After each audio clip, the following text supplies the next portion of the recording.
អ្នកស្រុក3នាក់ដើរក្នុងព្រៃរកបេះផ្លែគុយប្រទះឃើញវ៉ាលីសមួយកប់ដីនៅក្បែរផ្លូវ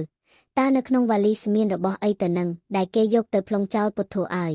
ជាសាកសពមនុស្សម្នាក់ចេញផ្សាយថ្ងៃទី27ខែមីនាឆ្នាំ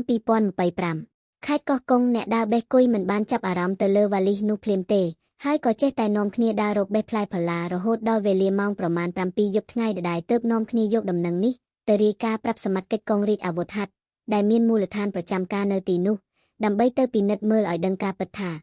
តើនៅក្នុងវ៉ាលីសមានរបស់អីទៅនឹងដែលគេយកទៅប្លង់ចោលនោះពុតធូជាសាកសពមនុស្សម្នាក់ដែលគេនៅមិនទាន់ស្គាល់អត្តសញ្ញាណសេចក្តីរាយការណ៍បឋមឲ្យដឹងថាកាលពីថ្ងៃទី25ខែមីនាឆ្នាំ2025មានអ្នកស្រុក3នាក់ដើរក្នុងព្រៃរកបេះផ្លែគុយលុះដើរទៅដល់ចំណុចបង្គោលគីឡូលេខ38តាមបណ្ដោយផ្លូវជាតិលេខ10ចាស់ស្ថិតនៅភូមិកោះប៉ោឃុំប៉ាក់ខ្លងស្រុកមណ្ឌលសីមាខេត្តកោះកុងក៏ប្រទះឃើញវ៉ាលីសមួយកប់ដីនៅក្បែរផ្លូវនោះក្រោយពេលដឹងថានៅក្នុងវ៉ាលីសនោះមានសាកសពយ៉ាងដូច្នោះកម្លាំងកងរាជអាវុធហត្ថបានជូនដំណឹងភ្លាមទៅសមត្ថកិច្ចនគរបាលគ្រប់លំដាប់ថ្នាក់ពីមូលដ្ឋានរហូតដល់ស្រុកខេត្តដើម្បីបង្កើតគណៈទៅពិនិត្យកន្លែងកើតហេតុសេចក្តីរាយការណ៍បន្តថាលុះនៅថ្ងៃទី26ខែមីនាឆ្នាំ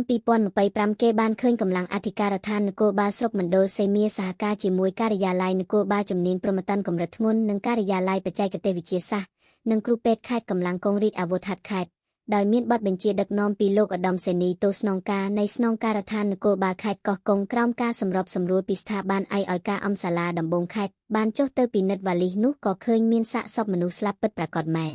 ពេលនោះគណៈកម្មការបានពិនិត្យនិងធ្វើកសោវិច័យលើសាកសពដែលជនរងគ្រោះមានស្ថានភាពហើមស្អុយរលួយនិងអាចត្រូវឃាតករសម្លាប់រយៈពេល5ថ្ងៃហើយដែលនោះសង្ស័យជាអំពើឃាតកម្មតែទោះជាយ៉ាងណាក្តីសមត្ថកិច្ចបាននិងកំពុងដុតដៃដុតជើងស្រាវជ្រាវលើករណីឃាតកម្មនេះដោយមិនទុកជនដៃដល់បានរួចផុតពីសំណាញ់ច្បាប់នោះទេ